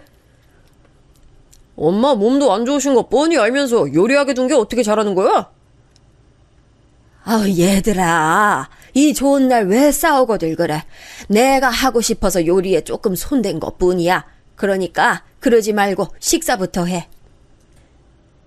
결국 화목하고 즐거워야 할 식사 시간은 싸늘한 냉기만 감도는 자리가 됐습니다. 조카도 어른들 분위기에 위축돼 눈치만 보더라고요. 그래서 시어머니께서 손주 기분을 풀어주기 위해 말을 많이 거셨습니다. 시어머니께서 주도적으로 분위기를 풀려고 하시니 결국 남편과 서방님도 서로 화해를 냈고 그렇게 분위기가 좋아지는 것 같았어요. 그때 밥을 다 먹은 조카에게 시어머니께서 준비한 장난감을 주려고 하니까 동서가 갑자기 식사를 하다 말고 조카한테 방에 들어가서 가져온 책을 읽으며 공부를 하라고 하는 게 아니겠어요? 엄마, 나 지금 책 읽기 싫어요. 책 나중에 읽으면 안 돼요? 김진영, 엄마가 말 안 들으면 혼난다고 했지? 얼른 들어가서 책 읽고 공부하고 있어. 아가, 그냥 놔둬라. 오늘은 명절이니까 맛있는 것도 먹이고 즐겁게 놀아야 하지 않겠어? 선물도 풀어보게 하면서 그냥 쉬게 두자꾸나. 조카는 동서의 말이 무서웠는지 움찔하더군요. 그러면서도 자기 편을 들어주는 시어머니 말씀에 기대고 싶었는지 동서 눈치를 보면서도 시어머니의 품에 안겼습니다. 근데 그런 조카의 행동을 본 동서가 갑자기 자리에서 벌떡 일어나는 거예요. 그리고는 자기 아들 팔을 확 잡아 시어머니의 품에서 떼어내며 소리치는 거예요. 김진영! 너 엄마가 뭐라 그랬어? 너 공부 안 하면 할머니처럼 된다 했지? 너 할머니처럼 되고 싶어? 할머니처럼 아는 거 하나 없이 바보로 살고 싶냐고? 동서의 말에 그 자리에 있던 모든 사람이 깜짝 놀라 아무 말을 못했어요. 그러다 제가 먼저 동서에게 말했죠. 동서, 지금 그게 무슨 말이야? 설마 평소에 진영이한테 그런 말 하는 거야? 아니, 어떻게 그런 말을 할 수가 있어? 제가 뭐 틀린 말 했어요? 어머니 기본 교육도 못 받으신 거 맞잖아요. 제가 우리 진영이 어머니처럼 키우지 않으려고 얼마나 노력하는지 형님이 아시기나 하세요? 동서의 말 속에 시어머니를 향한 멸시가 너무나 선명하게 느껴졌습니다. 순간적으로 너무 화가 나 눈앞에서 불이 번쩍이는 것 같았어요. 절 무시하는 거야 그럴 수 있다고 생각하며 참을 수 있지만 시어머니께서 얼마나 동서한테 잘해주시고 심성이 고우신 분인데요. 저는 머리 끝까지 화가 나 바로 의자를 박차고 일어나 동서에게 달려들었습니다. 그리고 있는 힘껏 동서의 뺨을 올려쳤습니다. 철썩 소리가 날 정도로 손을 올리니 동서가 거실에 날아가듯 쓰러지더군요. 저는 쓰러진 동서에게 바로 소리쳤습니다. 야, 네가 명문대 교수면 다야? 그리고 우리 어머니가 뭐가 어때서? 너 따윈 상상도 할 수 없는 힘든 여건 속에서 네 남편 키우고 우리 남편 키우고 다 하신 분이야. 근데 우리 어머니가 왜 너한테 그딴 소리를 들어야 돼? 지금 날 쳤어? 네가 뭔데 날 쳐? 이것 봐. 못 배운 것들은 이렇게 천박하다니까. 그래, 난 화나면 참지도 못하고 손이나 올리는 천박한 인간이다.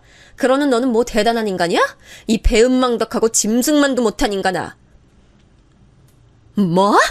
짐승만도 못한 인간? 너 내가 가만 안 둘 거야. 내일 당장 너 고소할 거야. 동서 말을 들으니 다시 속에서부터 화가 올라와 눈이 돌더군요. 어쩜 이렇게 자기 잘못을 전혀 모르는지 이해가 안 갔어요. 저는 울분을 참지 못하고 다시 동서한테 달려들어 손을 올리려고 했는데 서방님이 절 막더군요. 남편은 저에게 똑같이 달려드는 동서를 막았고요.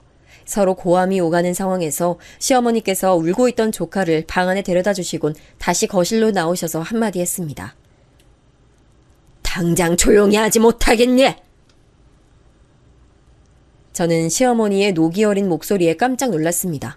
연세도 있으신데 어디서 그런 큰 목소리가 나오셨는지 몰라요.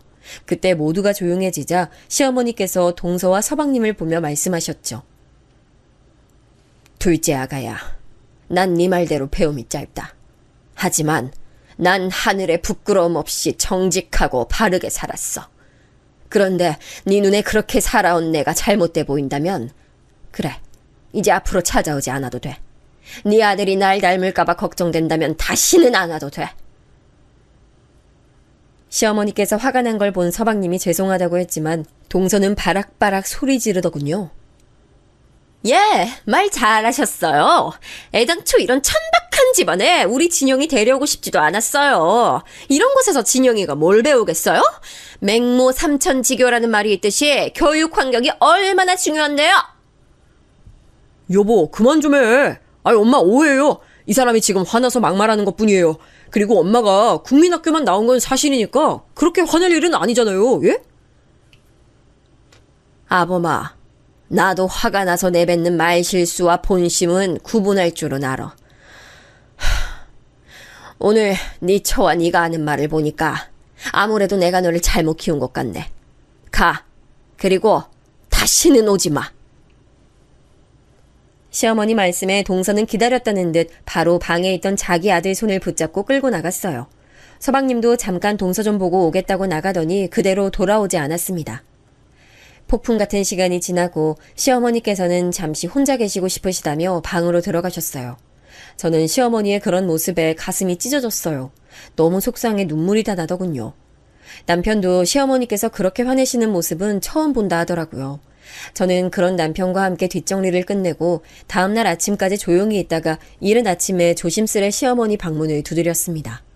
그런데 방 안에서 시어머니의 기척이 들리지 않는 거예요. 설마 하는 마음에 조심스레 문을 열어본 저는 깜짝 놀라고 말았습니다. 방 안에 시어머니께서 안 계신 거예요.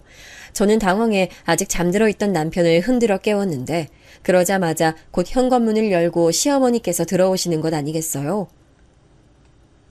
어머니, 아침 일찍부터 어디 다녀오신 거예요? 아, 방에 안 계셔서 깜짝 놀랐잖아요. 그랬니? 많이 놀랐구나. 별일은 아니고 할 일이 좀 있어서 어디 좀 다녀왔어. 어머니께선 그렇게 말씀만 하시고 옅은 미소 지으시며 그대로 방에 들어가셨습니다.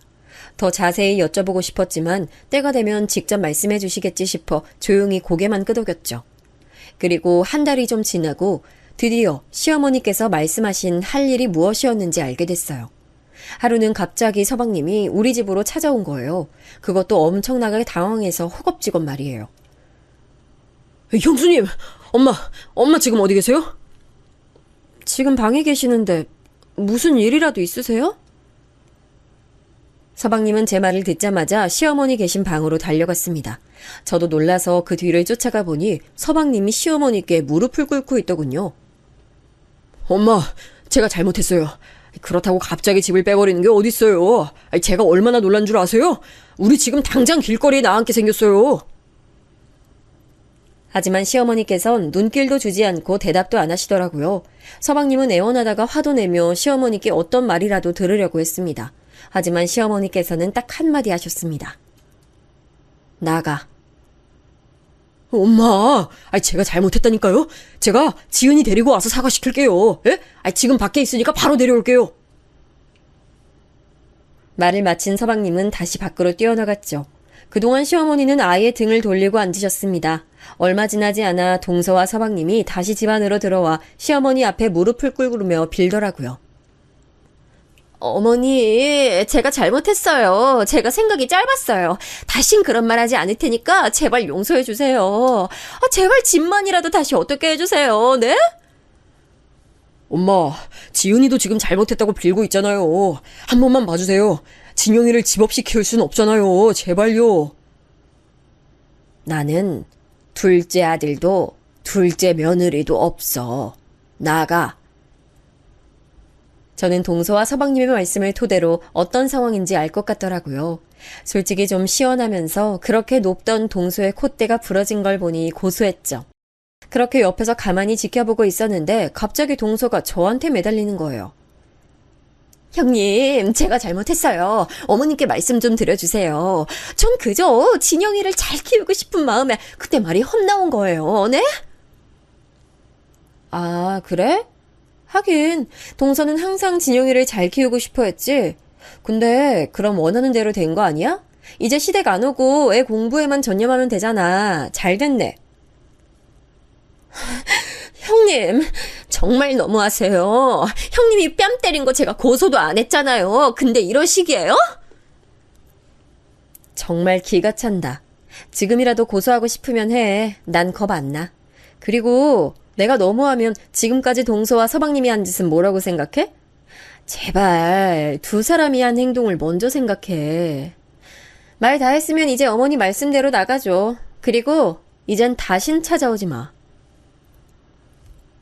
제 말에도 서방님과 동서는 한동안 집 밖으로 나가지 않으려고 용을 썼습니다. 그래서 하는 수 없이 가게에서 일하고 있던 남편을 불러 둘을 내쫓았어요. 시어머니께서 두 사람이 한바탕 난리를 치고 가버리자 속이 많이 상하셨는지 며칠 동안 밥도 잘 못 드시더라고요. 그리고 뒤늦게 저는 시어머니께 어떻게 된 일인지 들을 수 있었습니다. 알고 보니 시어머니께서 부동산을 몇 채 가지고 계셨더라고요. 땅을 보는 눈이 있으셨던 건지 건드리는 부동산마다 다 수익이 잘 나셨대요. 그렇게 부동산으로 재산을 불려 남편의 가게도 내주시고 서방님이 대학교 교수가 될 때까지 전부 뒷바라지 하셨던 거더라고요. 결혼 초에 남편이 장만해오겠다던 집도 사실은 시어머니께서 주신 거였대요. 정말요? 그럼 왜 이제껏 한 번도 말씀 안 하셨어요? 괜히 분란 일으키고 싶지 않았어.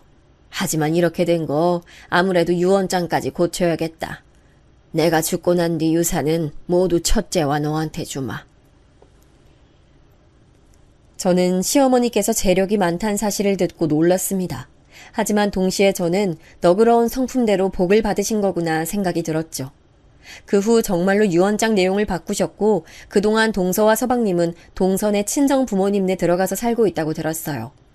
한 번쯤 시어머니께서 동서 부모님께 연락하셨던 적이 있어요. 본인들이 딸 교육 잘못시켰다고 말하며 한 번만 용서하시고 마음 풀어주시라 부탁드린다고 하셨죠. 하지만 시어머니께서는 별다른 말 없이 끊어버리셨습니다. 그 이후 서방님과 동서가 또 찾아왔지만 저는 시어머니의 말씀대로 절대로 문을 열어주지 않았어요. 나중에 동선에는 조카를 납세워 시어머니를 뵈려고 했는데 시어머니께서는 그 일로 더욱더 화가 나셔서 계속 이따위 짓 하면 아예 집을 옮기고 연락을 끊겠다고 하시더라고요. 시어머니의 으름장에 놀란 동선에는 곧 돌아갔습니다만 저는 시어머니께서 하신 행동이 당연하다고 느껴졌어요. 어떻게 본인들 한 짓은 생각도 않고 자기 자식을 방패 삼아 시어머니 마음을 돌릴 생각을 할 수 있는 걸까요? 나중에 얘기를 들은 남편도 남동생과 동서가 정말 제정신 아닌 것 같다고 했습니다. 그리고 남편도 나중에 가게로 찾아온 동서네를 그대로 내쫓았다고 하더라고요. 지금은 시간이 좀 지났지만 아직 시어머니의 화가 풀리지도 않았거니와 동서네에게 유산이 한 푼도 안 돌아가는 상황은 달라지지 않았어요. 가끔 들리는 소식에 의하면 동서네가 원래 살고 있던 집에서 쫓겨나면서 굉장히 힘들다 하더라고요. 동선의 부모님은 동서가 일하는 대학교에서 엄청나게 멀어서 왕복 6시간은 걸린다고 들었습니다. 애꿎은 조카만 부모 잘못 만나 고생하는 것 같아 마음 아프지만 어쩌겠어요. 동서가 위아래도 없고 예의도 없으니 벌을 받은 것뿐이라고 생각합니다. 언젠가 시어머니께서 마음 푸시는 날이 올 수도 있다고 생각합니다만 제가 봤을 때 그날은 정말 먼 훗날이라 생각드네요. 만약 어머니께서 화를 푸시더라도 저는 이 일을 절대 잊지 않을 겁니다. 그때 동서 말이 너무 충격적이어서 잊으려고 해도 잊을 수 없지만 말이에요. 들어주셔서 감사합니다.